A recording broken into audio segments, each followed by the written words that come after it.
சபையாரே வாழ்த்திடுவோம் தேவனை, வாருங்கள் சபையாரே வாழ்த்திடுவோம் தேவனை. அவர் நல்லவர், சர்வ வல்லவர், அவர் கிருபை என்றும் உள்ளது. அவர் நல்லவர், சர்வ வல்லவர், அவர் கிருபை என்றும் உள்ளது. வாருங்கள் சபையாரே வாழ்த்திடுவோம் தேவனை, வாருங்கள் சபையாரே வாழ்த்திடுவோம் தேவனை. நன்மைகள் செய்த தேவன் அந்த நன்றி மறக்க கூடுமோ? நன்மைகள் செய்த தேவன் அந்த நன்றி மறக்க கூடுமோ? உண்மையுள்ள அன்பு தேவன் அவர் அன்பை மறக்க கூடுமோ? உண்மையுள்ள அன்பு தேவன் அவர் அன்பை மறக்க கூடுமோ? வாருங்கள் சபையாரே வாழ்த்திடுவோம் தேவனை, வாருங்கள் சபையாரே வாழ்த்திடுவோம் தேவனை. அவர் வல்லவர், அவர் நல்லவர், அவர் கிருபை என்றும் உள்ளது. அவர் வல்லவர், அவர் நல்லவர், அவர் கிருபை என்றும் உள்ளது. வாருங்கள் சபையாரே வாழ்த்திடுவோம் தேவனை, வாருங்கள் சபையாரே வாழ்த்திடுவோம் தேவனை. எண்ணி முடியாத நன்மைகள் அவர் எனக்காக செய்து முடித்தார். எண்ணி முடியாத நன்மைகள் அவர் எனக்காக செய்து முடித்தார். எங்களை தம் உள்ளங்கையிலே அவர் என்னாலும் மறைந்து கொண்டார். எங்களை தம் உள்ளங்கையிலே அவர் என்னாலும் மறைந்து கொண்டார். வாருங்கள் சபையாரே வாழ்த்திடுவோம் தேவனை, வாருங்கள் சபையாரே வாழ்த்திடுவோம் தேவனை. எல்லையில்லா அன்பு கொண்டவர் அவர் எங்களுக்காக மரித்தார். எல்லையில்லா அன்பு கொண்டவர் அவர் எங்களுக்காக மரித்தார். இம்மையிலும் மறுமையிலும் அவர் எமக்காக துணை இருப்பார். இம்மையிலும் மறுமையிலும் அவர் எமக்காக துணை இருப்பார். வாருங்கள் சபையாரே வாழ்த்திடுவோம் தேவனை, வாருங்கள் சபையாரே வாழ்த்திடுவோம் தேவனை. பாடி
அவர் கிருபை அவர் கிருபை என்றும் உள்ளது.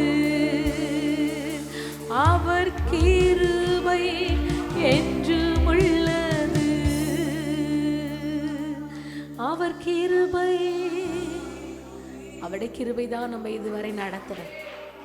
அந்த கிருபையை நினைத்து ஒவ்வொரு நிமிஷமும் ஆண்டவர் ஸ்தோத்திரிக்கத்தக்கதாய் அவரோட நாமத்தை உயர்த்துகிறோம். ஆண்டவரே, உம்முடைய சமூகம் எங்களுக்கு இன்பம். ஆண்டவரே, ஆனந்தமே உன் பேர் ஆனந்தமாக இருக்கிறபடியா உம்முடைய நாமத்தை மகிமைப்படுத்துகிற பிள்ளைகளா எங்களை மாற்றின கிருபைக்காய் நன்றி. ஆண்டவரே, உம்முடைய சமூகத்திலே காத்திருந்த பிள்ளைகளே, உம்முடைய சமூகத்திலே காத்திருக்கிற பிள்ளைகளே, நீர் ஒரு நாள் ஒருபோது வெட்கமடைய விட மாட்டேன்.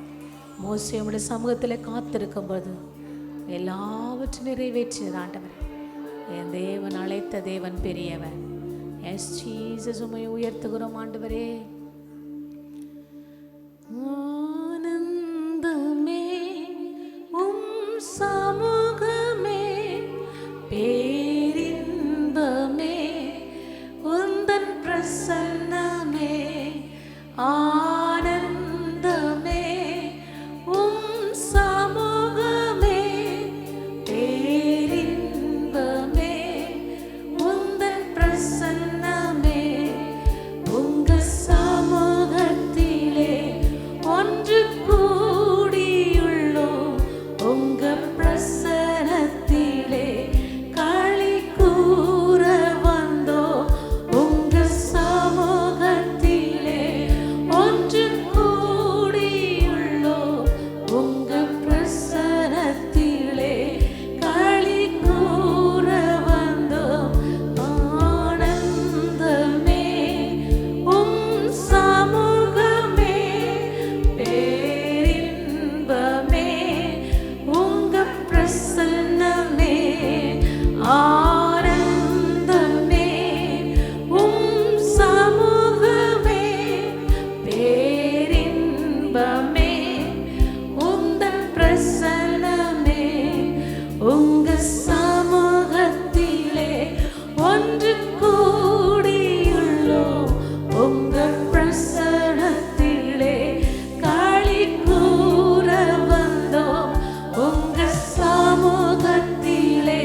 என்று சொன்னீரே, இருப்பதாலே நன்றி சொல்வேனே.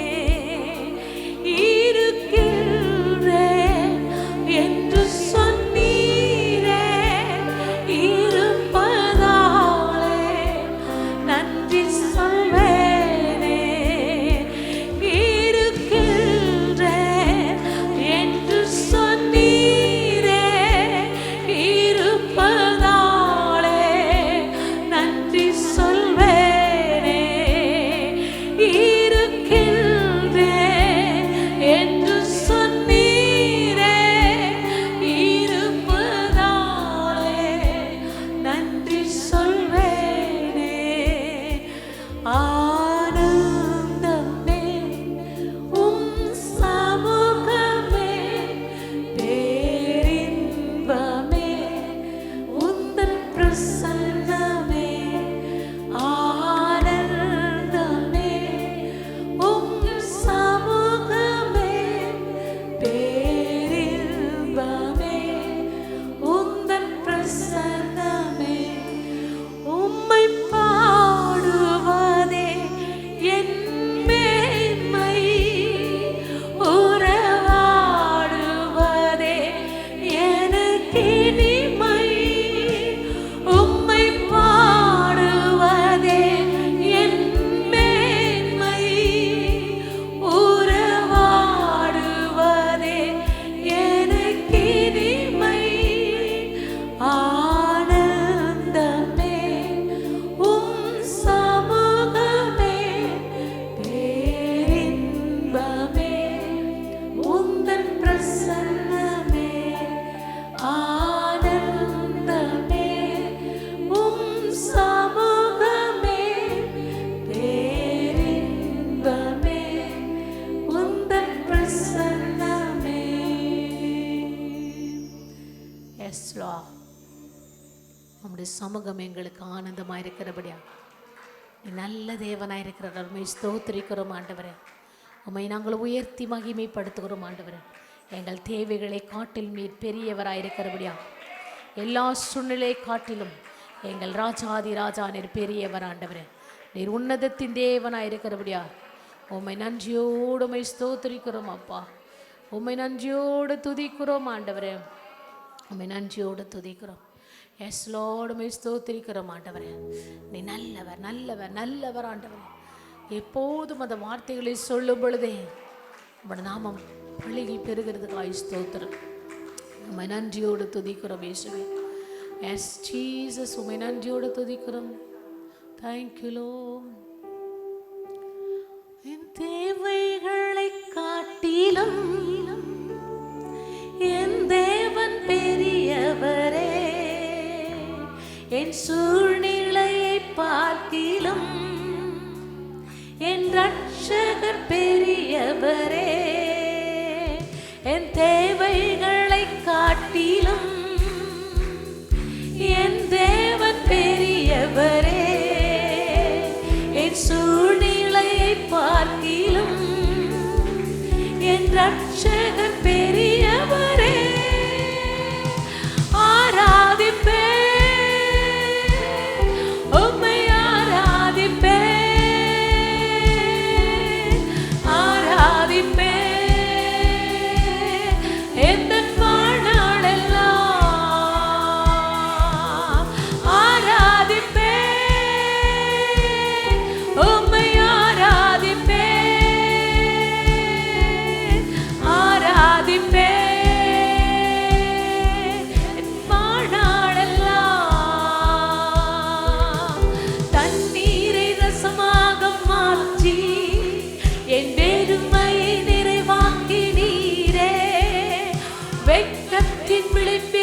சென்றும் என்னை நிறைவோடு மீட்டெடுத்தீரே.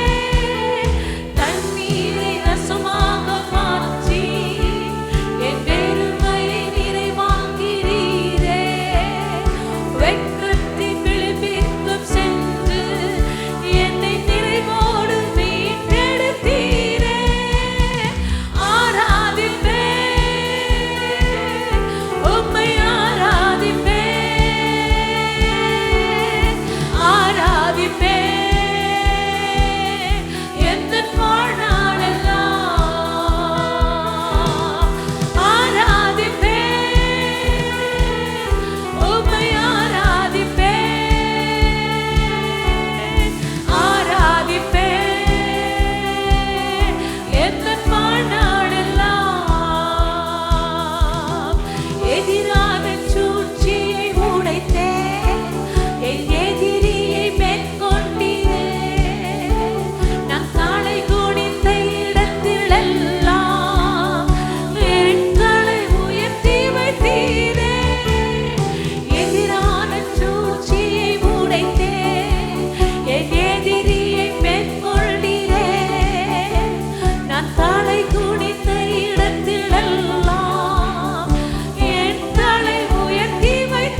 S Lord.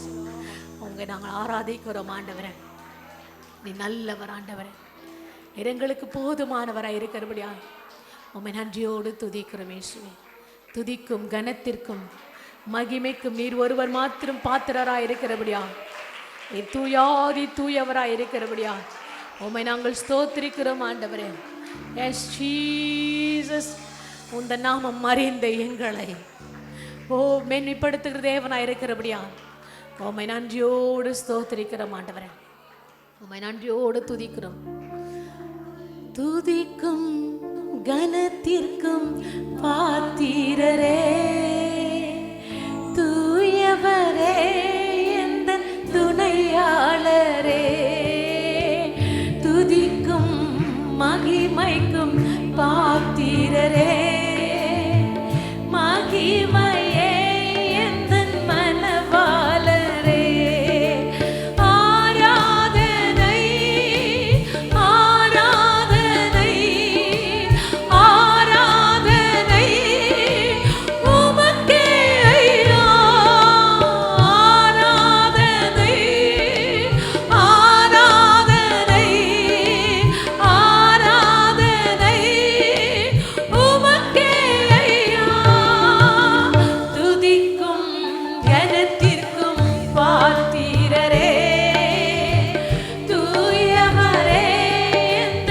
துணையாளரே, துதிக்கும் மகிமைக்கும் பாத்திரரே, மகிமையே எந்த மனவாளரே, உந்த நாமம் அறிந்த என்னை, உம்மில் வாஞ்சை கொண்ட என்னை விடுவித்து உயர்த்திடுவீர், உயர்த்தியே மகிழ்ந்திடுவீர்.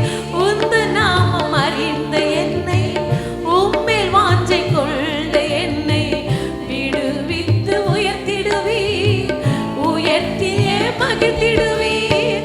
துதிக்கும் பாத்திரர் நீரல்லவோ, கனத்திற்கு பாத்திரர் நீரல்லவோ, துதிக்கு பாத்திரர் நீரல்லவோ, மகிமைக்கு பாத்திரர் நீரல்லவோ, நீரல்லவோ, ஆராதனை ஆராதனை ஆராதனை உமக்கே ஐயா, ஆராதனை ஆராதனை ஆராதனை உமக்கே ஐயா, துதிக்கும் கனத்திற்கும் பாத்திரரே,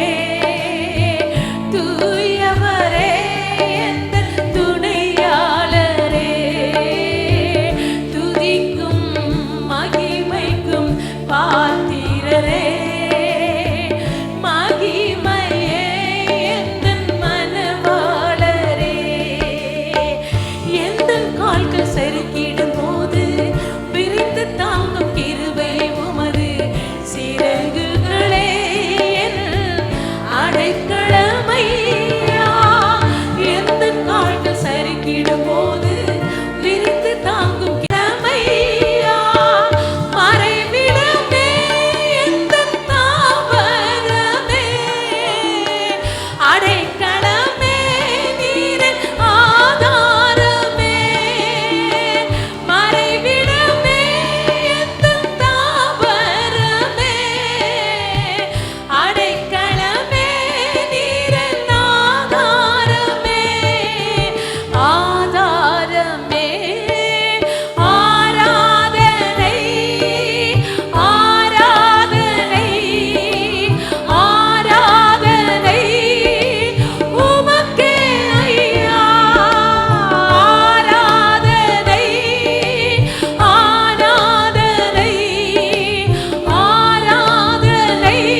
பாத்திரரே மகிமையே எந்தன் மனவாளரே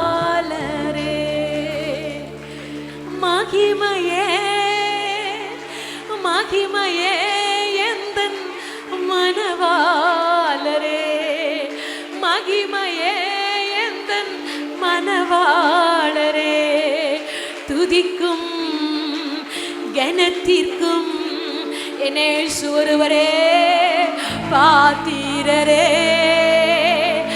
கனத்திற்கும் மகிமைக்கும் தூயவரே எந்தன் துணையாளரே துதிக்கும் மகிமைக்கும் பாத்திரரே மகிமையே மகிமையே எந்தன் மனவாளரே மகிமையே எந்தன் மனவாளரே.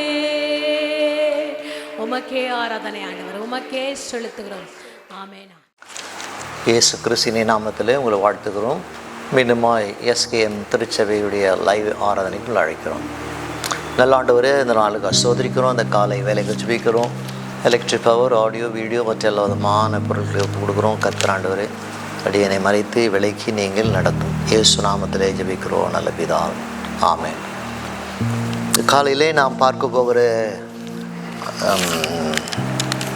வேத பகுதி 2 ராஜாக்கள் 5ஆம் அதிகாரம் 1 முதல் 14. 2 ராஜாக்கள் 5ஆம் அதிகாரம் 1 முதல் 14 உள்ள வசனங்களை நாம் பார்க்க போகிறோம். அதற்கான தலைப்பு, இது அவ்வளவு சிக்கலானதல்ல, இது அவ்வளவு சிக்கலானதல்ல என்ற தலைப்பில் நாம் இந்த சரித்திரத்தை நாம் பார்க்கலாம்.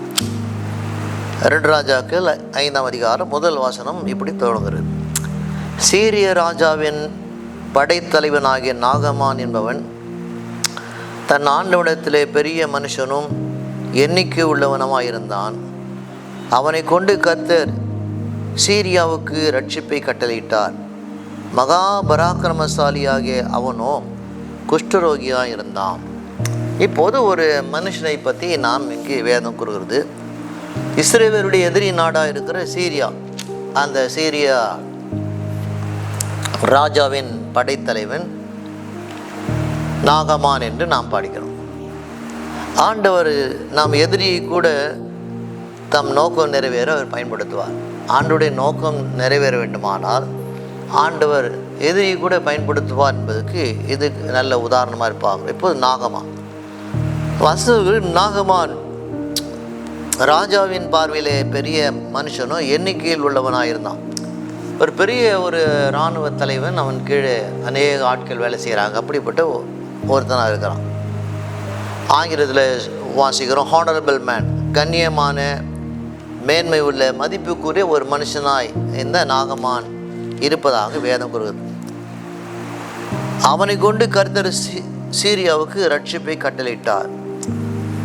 எப்படி ஒரு எதிரி மூலமாக ரட்சிப்பை கொண்டு வர முடியும் என்று நான் பார்க்கும்போது, தேவனாலே முடியும் என்பதுக்கான சாத்தியக்கூறு தான் இந்த பழைய ஏற்பாட்டு சரித்திரம்.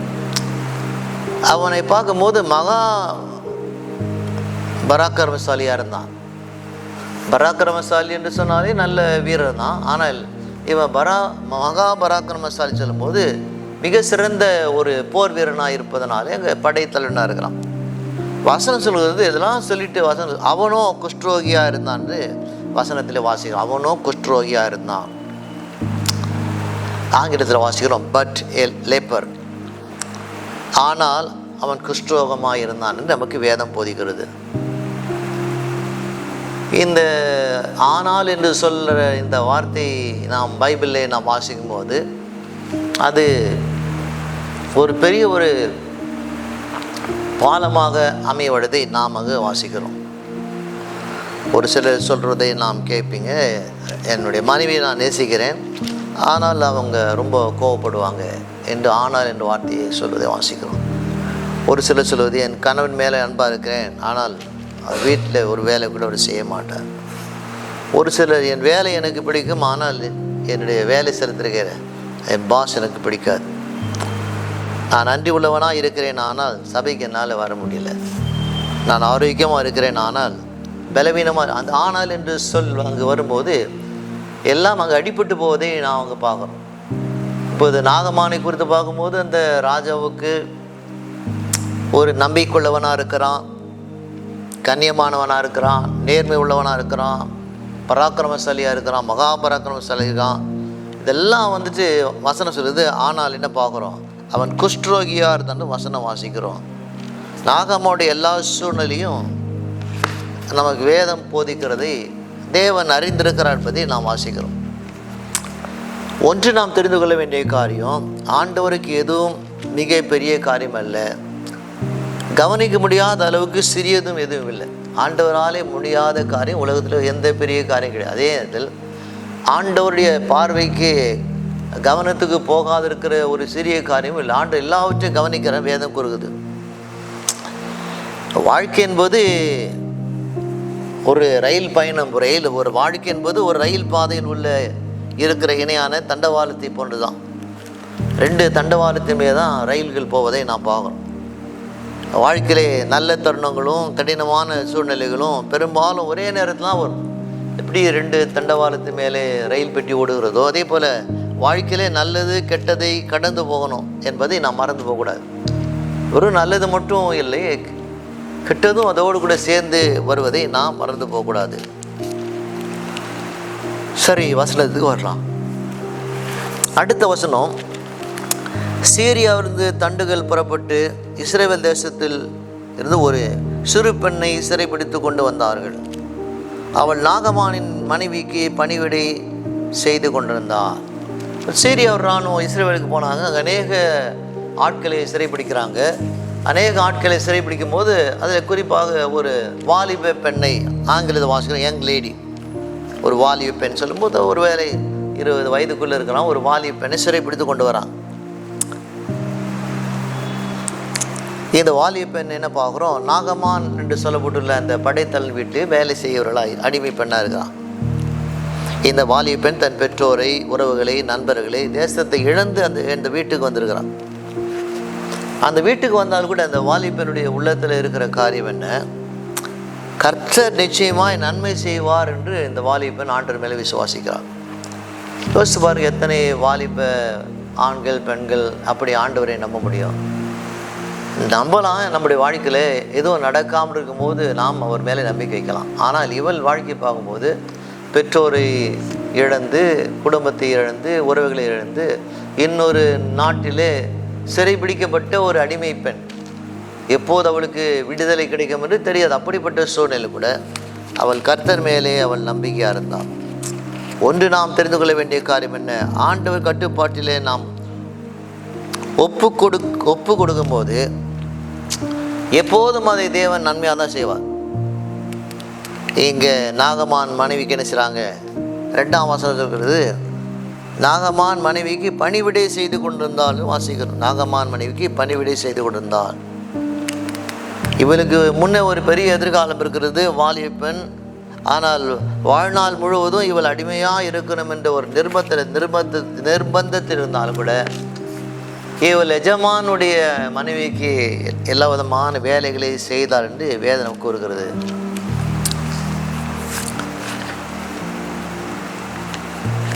இவள் வாழ்க்கையிலே சந்தோஷம் எல்லாம் போனது. சில நேரத்தில் நாம் ஏதாவது சில காரியங்களை இழந்து போகும்போது ஆண்டவரை நாம் மறந்து போகிறோம். ஆனால் இந்த பெண்ணை பார்க்கும்போது அவள் வாழ்க்கையிலே எல்லாமே இழந்து போனால் கூட ஆண்டவரை அவள் மறக்கவில்லை நமக்கு வேதம் கூறுது. 3ஆம் வசனத்துக்கு வரலாம். அவள் தன் நாச்சியாரை பார்த்து, என் ஆண்டவர் சமாரியாவில் இருக்கிற தீர்க்கதரிசனத்திலே போவாரானால் நலமாயிருக்கும், அவர் இவருடைய குஷ்டரோகத்தை நீக்குவார் என்றார். இப்போ இந்த அடிமை பெண் அந்த நாகம்மாவுடைய மனைவி கிட்ட என்ன சொல்கிறாங்க, நீங்கள் கவலைப்பட வேண்டாம், இஸ்ரவேல் தேசத்தில் எலிசா என்று சொல்லப்பட்டுள்ள ஒரு தீர்க்கதரிசி இருக்கிறார், அவரிடத்தில் என்னுடைய எஜமான் அவர் போவாரானால் அந்த தீர்க்கதரிசி அவரை சுகமாக்குவாள் என்று விசுவாசத்தோடு அவர் சொல்வதை நாம் வாசிக்கிறோம்.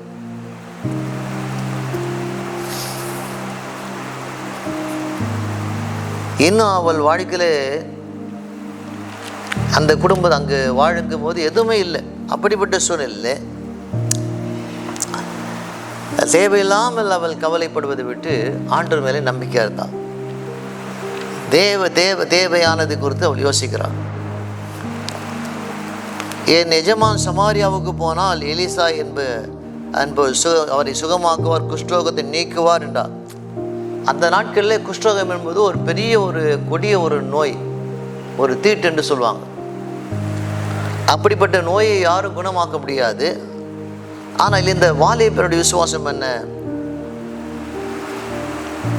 இந்த தன் எஜமான் அங்கு போனால் நிச்சயமாக அவர் சுகமாக்கப்படுவார் என்று அவள் விசுவாசிக்கிறார். எத்தனை பேர் நாம் அப்படி இருக்கிறோம்? பெரியவராக இருந்தாலும், குறிப்பாக வாலிபராக இருந்தாலும், எத்தனை பேர் இந்த வாலிப பெண்ணை போல ஆண்டவர் மேல் விசுவாசமாக இருக்கிறோம்? ஆண்டவர் வந்தால்தான் நமக்கு விடுதலை, வெற்றி, அதை நாம் மனதிலே வைத்துக்கொள்ள வேண்டும். இவள் எல்லாவற்றையும் இழந்தாலும் தன் விசுவாசத்தை இழக்கவில்லை. வீடு, குடும்பம், உறவுகள், நண்பர்கள், சந்தோஷம் எல்லாம் இழந்தாலும் கூட விசுவாசத்தை இழக்கல, ஆண்டவரை அவள் இழக்கவில்லைன்னு வேதம் போதிக்கிறது. இந்த வாலிபன் மூலமாக நாம் கற்றுக்கொள்ள வேண்டிய காரியம் என்ன? அவள் தன் ஆண்டவர் மேல் வைத்த நம்பிக்கையை இழக்கவில்லை. நீங்கள் உங்கள் விசுவாசத்தை மட்டும் இழக்காமல் இருப்பீரானால் ஆண்டவர் எப்போதும் உங்கள் வாழ்க்கையிலே வெற்றி தருவார், நமக்கு வேதம் கூறுகிறது. அப்பொழுது அவள் போய் இஸ்ரவேலின் தேசத்தை பெண் என்னென்ன பிரகாரமாக சொன்னாள் என்று தன் ஆண்டவரிடத்தில் சொன்னான்.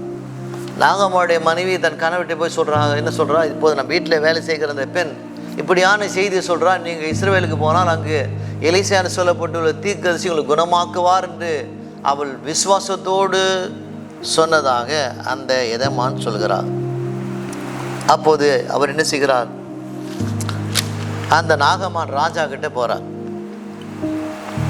அப்போது சீரியாவின் ராஜா, நல்லது போகலாம், இஸ்ரவேல் ராஜாவுக்கு நான் ஒரு நிருபத்தை தருகிறேன் என்றார். அப்படியே அவன் தன் கையிலே 10 தாலந்து வெள்ளியும் 1000 சேக்கால் நிறைய பொண்ணையும் மற்ற 10 மாற்று வஸ்திரங்களையும் எடுத்துக்கொண்டு போனான். ராஜாவிடத்தில் சென்ற ராஜா ஒரு கடிதம் கொடுக்கிறார். கடிதம் கொடுத்த உடனே செய்கிறாங்க. அப்போது வெள்ளியும் சில பொருள்கள் எடுத்துக்கொண்டு எலிசாவை அங்கே இஸ்ரவேல் ராஜாவை சந்திக்க போகிறான். அந்த நாட்களில் ஒரு பெரிய மனிதரை சந்திக்கும் போது அவங்க பரிசு பொருளை கொண்டு போக வேண்டும். அதுக்காக தான் நாம் ஒவ்வொரு முறையும் ஆண்டவரை சந்திக்க வரும்போது, ஏன் நாம் கர்த்தருக்கு நாம் காணி கொடுக்குன்னு சொன்னால், அவரை சந்திக்க நாம் வருகிறோம், நம்மால் முடிந்ததை நாம் தருகிறோம். இப்போது என்ன செய்கிறாங்க? இப்போது அந்த மனுஷனை சந்திக்க போகிறாங்க. ஒரு கடிதத்தோடு போகிறான்.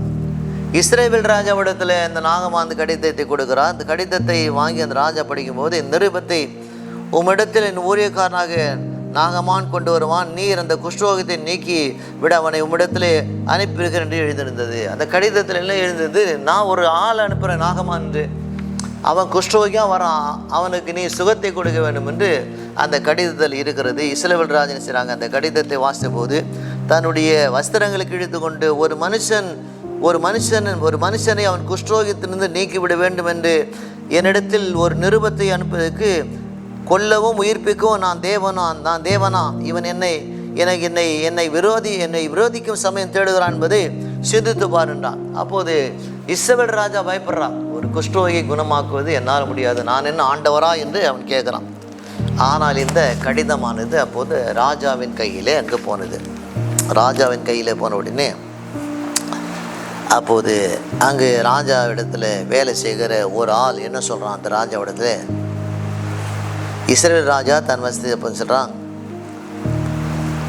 ராஜாவே, இந்த தேசத்தில் இஸ்ரவேல் தேசத்தில் தீர்க்கதரிசி உண்டு என்பதை அறிந்து கொண்டு ராஜா சொல்லி அனுப்பினான் என்றார். நம்முடைய தேசத்தில் ஒருத்தர் இருக்கிறான், அவன் நினைத்தான் இந்த கடிதத்தை கொண்டு வந்தாங்கன்னு சொல்லும் போது, அப்போது நாகமான் தன் குதிரைகளோடு தன் ரதங்களோடு வந்து எலிசாவின் வாசப்படியிலே நின்றான்.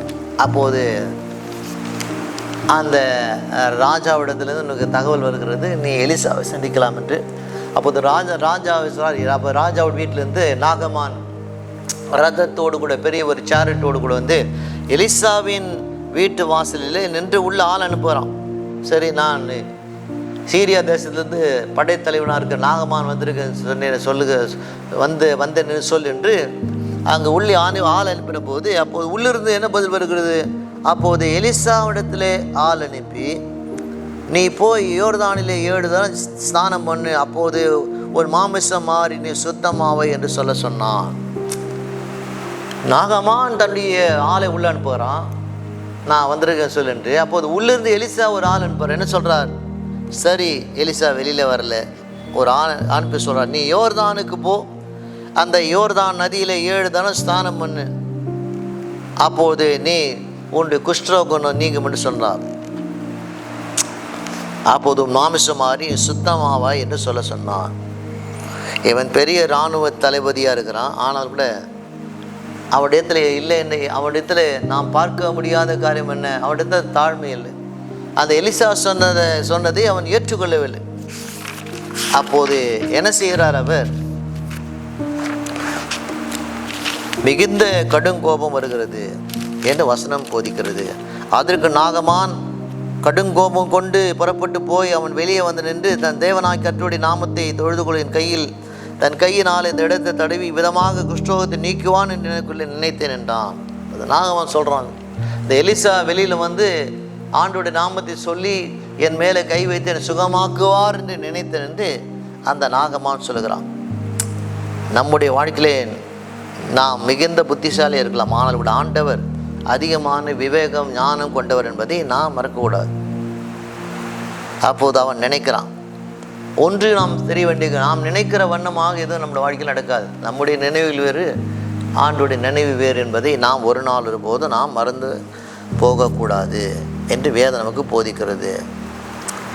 அப்போது இவன் சொல்கிறான், நான் ஸ்நானம் பண்ணுவதற்கு இஸ்ரவேலிலே தண்ணீர்களாக இல்லை, அங்கே அருமையான ஆறுகள் ஓடுகிறது, தமஸ்குவில் ஆறுகள் ஓடுகிறது. இங்கு யோர்தான் நதி எப்போதும் சிகப்பு நிறத்தில் ஓடுகிறது. அந்த தண்ணியில் ஏன் நான் ஏன் ஸ்நானம் பண்ண வேண்டும், மூழ்கி எழுந்திருக்க வேண்டும் என்று சொல்லும்போது 12ஆம் வசனம் வாசிக்கிறோம். 13 அவன் ஊழியக்கார சமயத்தில் வந்து, அப்போது நாகமாவுடைய ஒரு ஊழியக்காரத்தில் வந்து அவர் நோக்கி, தகப்பனே, அந்த தீர்க்கதரிசி ஒரு பெரிய காரியத்தை செய்ய உமக்கு சொல்லியிருந்தால் அதை நீ செய்வீர் அல்லவா? ஸ்நானம் பண்ணும் அப்போது சுத்தமாவீர் என்று உம்மோடு கூட சொல்லும்போது அதை செய்ய வேண்டியது எத்தனை ஆகிலும் எத்தனை அதிகம் என்று சொன்னார். அப்போது இது அவ்வளவு சிக்கலான காரியம் இல்லையே, பெரிய காரியம் இல்லையே. ஏதாவது ஒரு பெரிய காரியம் சொல்லியிருந்தால் நீங்கள் யோசிக்கலாம், அதை கூட செய்திருப்பீங்க. இது ஒரு சிக்கலான காரியம் இல்லை, சாதாரண ஒரு காரியம். அந்த தண்ணியில் இறங்கி 7 தடவை நீங்கள் ஸ்நானம் பண்ணி சொன்னாரே, நீங்கள் செய்யக்கூடாது. அப்போது அந்த இராணுவ தலைவர், அந்த இராணுவ வீரன் ஒருத்தர் நாகமான் சொல்கிறான். முதல்ல அந்த அடிமை பெண்ணுடைய வார்த்தை கேட்டு அந்த நாகமான் புறப்பட்டு வரான். இப்போது இந்த தன்னோடு கூட வேலை செய்கிற அந்த பணியாளுடைய வார்த்தை கேட்டு என்ன சொல்கிறான் இந்த நாகமான்? அப்பொழுது அவன் யோர்தானிலே இறங்கி தேவனுடைய மனுஷனுடைய வார்த்தையின்படியே யோர்தானிலே 7 தரம் மூழ்கின போது அவன் மாமிசம் ஒரு சிறு பிள்ளையின் மாமிசத்தை போல மாறி அவன் சுத்தமானான். இப்போது அந்த சாதாரண ஒரு போர் வீரன் சொன்ன வார்த்தை கேட்டு அந்த யோர்தான் நதியிலே அவன் 7 முறை ஸ்நானம் பண்ணுகிறான். ஸ்நானம் பண்ணுறான், குளிக்கிறதில்ல, உள்ள 7 முறை போயிட்டு வரான். அவன் போயிட்டு வரும்போது வாசலுகிறது, அவன் தண்ணியில் 7 முறை ஸ்நானம் பண்ணினான் என்று வாசிக்கிறோம். பண்ணின உடனே வசனம் போதிக்கிறது, அவன் மாமிசம் ஒரு சிறு பிள்ளையின் மாமிசத்தை போல மாறி அவன் சுத்தமானான். இது வரைக்கும் அவன் உடலில் இருந்த குஷ்டரோகிதனுடைய அடையாளங்கள்லாம் மாறி ஒரு சிறு பையனுடைய சரீரத்தை போல சரீரம் மாறினதாக வேதம் கூறுகிறது. அவன் இறங்கினான். நம்முடைய வாழ்க்கையில் நாம் ஆண்டவர் எப்போதும் பெரியவர் தான், நாம் தான் இறங்கி வரணும். நம்முடைய பெருமையை விட்டு, அகம்பாவத்தை விட்டு, கர்வத்தை விட்டு, அது நம்முடைய படிப்பை விட்டு நாம் இறங்கி வரணும். ஆண்டவர் எப்போதும் பெரியவராக இருக்கிறார். நாம் இறங்கி வந்தால், தாழ்மையாக இருந்தால் தான் நமக்கு நன்மை கிடைக்கும். இப்போது தேவனுடைய மனுஷனுடைய வார்த்தையின்படியே அவன் செய்தான். ஆண்டவர் என்னெல்லாம் சொல்லியிருக்கிறாரோ தேவனுடைய வார்த்தையை சொல்கிறபடியெல்லாம் செய்கிற மகளாக இருந்தால்தான் நம்முடைய வாழ்க்கையிலே நமக்கு வெற்றி கிடைக்கும். இப்போது என்ன பார்க்குறோம்? அவன் மாமிசம் அங்கு ஒரு சிறு பிள்ளையை போல மாறி அவன் சுஸ்தமான அந்த குஷ்டரோகம் நீங்கினதாக வேதம் கூறுகிறது. இது அவ்வளவு சிக்கலான ஒரு காரியம் இல்லை, ஆனால் கூட அதை செய்ய அவன் யோசித்தான். உங்கள் வாழ்க்கையிலே தேவன் சொல்கிற காரியம் ஒருவேளை உங்களுக்கு புரியாதது போல காணப்பட்டால் கூட தேவன் என்னெல்லாம் சொல்கிறாரோ தேவன் சொல்வதை கேட்டு நடக்கிற மகளாக இருப்பீரானால் உங்கள் வாழ்க்கையிலே தேவன் வெற்றி தருவார். கர்த்தர் தாமே உங்களை ஆசீர்வதிக்கட்டும். ஆமென். கேட்கிற ஒவ்வொரு மகனோடு மகளோடு கரம் வந்து ஆசீர்வதி. Amen. God bless you. Take care.